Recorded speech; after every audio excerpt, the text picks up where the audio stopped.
নক্ষত্র, সবার আগে সবার পাশে।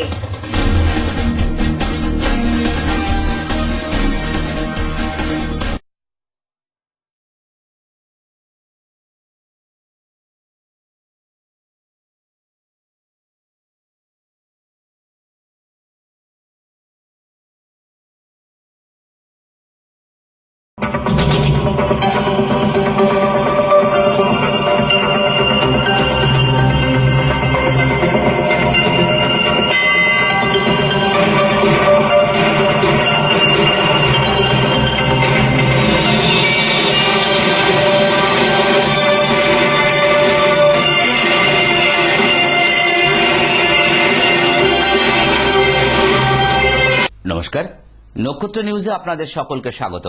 আপনাদের মুখোমুখি আমি সৌমিক। আসছে বিস্তারিত সংবাদ নিয়ে। বুধবার আলিপুরদুয়ারের উপল মুখর ক্লাবের ময়দানে তৃণমূলের কর্মী সভা অনুষ্ঠিত হল। এই কর্মী সভায় উপস্থিত ছিলেন তৃণমূলের মহাসচিব তথা রাজ্য শিক্ষামন্ত্রী পার্থ চট্টোপাধ্যায়, তৃণমূলের রাজ্য সভাপতি তথা সাংসদ সুব্রত বক্সী সহ অন্যান্য ব্যক্তিবর্গ। আলিপুরদুয়ারের উপলমুখর ক্লাবের ময়দানে অনুষ্ঠিত হল তৃণমূলের কর্মী সভা। উপস্থিত ছিলেন তৃণমূলের রাজ্য সভাপতি তথা সাংসদ সুব্রত বক্সী, শিক্ষামন্ত্রী পার্থ চট্টোপাধ্যায়, উত্তরবঙ্গ উন্নয়ন মন্ত্রী গৌতম দেব সহ অন্যান্যরা। আলিপুরদুয়ার ও জলপাইগুড়ি জেলার তৃণমূল সভাপতি সৌরভ চক্রবর্তী, জেলা সভাধিপতি মোহন শর্মা, মৃদুল গোস্বামী, জহর মজুমদার ও আরো অনেক কর্মী সমর্থকেরা। মেদিনীপুর কাণ্ডের ব্যাপারে পার্থবাবুকে প্রশ্ন করা হলে তিনি জানান, অভিষেক মহানুভাব, তাই তিনি ক্ষমা করেছেন, কিন্তু আইন আইনের মতোই চলবে। উত্তরবঙ্গের চা শিল্পের ব্যাপারে তিনি জানান, বন্ধ চা বাগান খোলার উদ্যোগ নেওয়া হচ্ছে। দলের থেকে বিষয়টির পূর্ণাঙ্গ তদন্ত হওয়া উচিত। প্রশাসনকে আমরা দায়িত্ব দিয়েছি, প্রশাসন তার তদন্ত করছে। এই তদন্ত যতক্ষণ শেষ না হবে কোনো মন্তব্য করতে চাই না। দেবাশিস আচার্য কি আরএসএস এর লোক?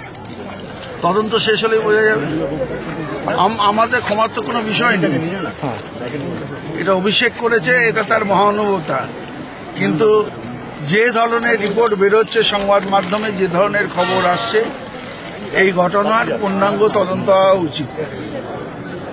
কারণ পুলিশ প্রশাসন তদন্ত করছে, তারপর বোঝা যাবে কি হবে।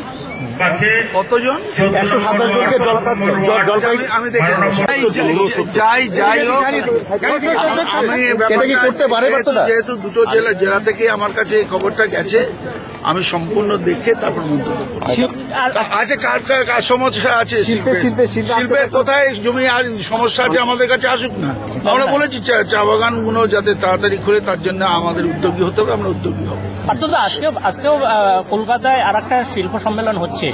আমি অনেক দূরে আছি ভাই, সেখানে তারা আছে, তারা উত্তর। মদন বাবুর সাথে যেরকম নরম মনোভাব দেখাচ্ছেন, আমরা কারোর সাথে নরম মনোভাব দেখাচ্ছি না, কারণ আমাদের কাস্টডিতে দুজনের কেউ নেই।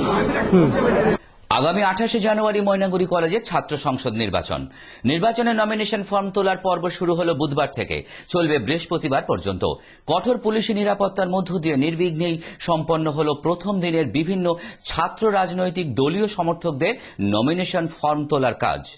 ময়নাগুড়ি কলেজে ছাত্র সংসদ নির্বাচনে নমিনেশন ফর্ম তোলা শুরু হলো। বুধবার সকাল থেকে চলবে বৃহস্পতিবার পর্যন্ত।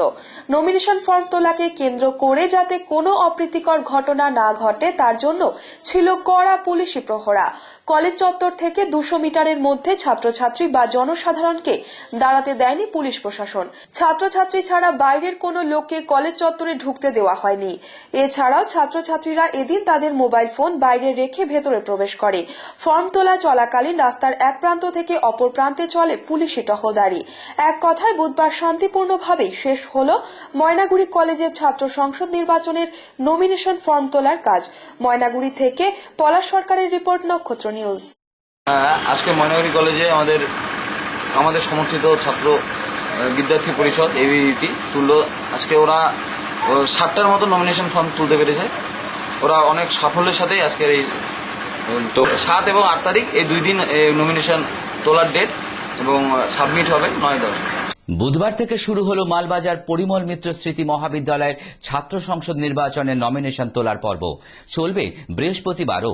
অপ্রীতিকর ঘটনা এড়াতে কলেজ চত্বরে 200 মিটারের মধ্যে ছিল 144 ধারা। মালবাজার পরিমল মিত্র স্মৃতি মহাবিদ্যালয়ের ছাত্র সংসদ নির্বাচনের নমিনেশন তোলা শুরু হলো বুধবার থেকে। বৃহস্পতিবারও চলবে এই নমিনেশন তোলার পর্ব। নমিনেশন তোলাকে কেন্দ্র করে যাতে কোনো অপ্রীতিকর ঘটনা না ঘটে তার জন্য ছিল কড়া পুলিশি প্রহরা। কলেজের 200 মিটারের মধ্যে জারি ছিল 144 ধারা। তবে এর মধ্যেও ঘটে নানা গন্ডগোল। বিজেপির ছাত্র সংগঠনের পক্ষে অভিযোগ করা হয়, সকাল থেকে তৃণমূলের ছেলেরা কলেজের 200 মিটারের বাইরে বিভিন্ন জায়গায় গাড়ি আটকে বিজেপির ছাত্রদের গাড়ি থেকে নামিয়ে দেওয়া হয় এবং ওই সকল ছাত্রছাত্রীদের কলেজে ঢুকতে দেওয়া হয় না। এমনকি বিজেপির সংগঠনের ছাত্রদের মারধরের অভিযোগ ওঠে তৃণমূলের বিরুদ্ধে। আমরা আজকে মেমোরেশন করতে আসছিলাম কলেজে, মেমোরেশন আমাদের করে দিচ্ছে না, সমস্ত গাড়ি সারি সব চেক করতেছে এবং কি আমাদের ধমকি দেওয়া হয়েছে যে তোরা যদি মেমোরেশন করি এখানে শীঘ্রই চলে যা, তোরা যদি না যাস তোদেরকে ঘরে যায় মারবো, তোদের ঘর জ্বলাবো। এটা কেমন কথা হলো? ওরা সবাই একটা টিএমসিপি করবে, আমরা কিছু করতে পাবো না? পুলিশের সামনেই বিভিন্ন ছোট বড় গাড়িতে তল্লাশি চালিয়ে বিজেপি ও এসএফআই ছাত্রদের জোর করে নামিয়ে বাড়ি ফেরত পাঠিয়ে দেওয়া হয় বলে অভিযোগ। বিজেপি 3 জন ছাত্র আহত হয়েছে তৃণমূল ছাত্রদের আঘাতের ফলে। অভিযোগ বিজেপির সমর্থকদের। তৃণমূলের পক্ষ থেকে 80টি নমিনেশন তোলা হয়েছে বলে জানিয়েছে তৃণমূলের তরফ থেকে। হ্যাঁ, আমাদের যতগুলো ক্যান্ডিডেট ছিল আমরা মোটামুটি আমাদের ক্যান্ডিডেট কমপ্লিট হয়ে গেছে এবং আমাদের সম্পূর্ণ নমিনেশন তোলা হয়ে গেছে। আমি কি বলবো, আমরা তো যখন প্রথম বর্ষ এই সেশনটা চালু হয় তখন থেকেই আমরা মাল কলেজে আছি। আমরা বিজেপির সেমন কোনো সংসদ এখানে দেখিনি, কোনো ছাত্রকে দেখিনি।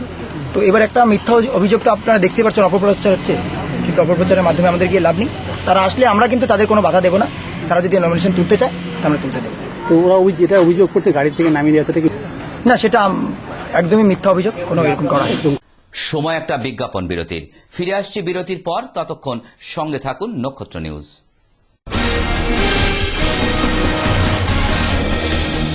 আপনারা দেখছেন নক্ষত্র, সবার আগে সবার পাশে।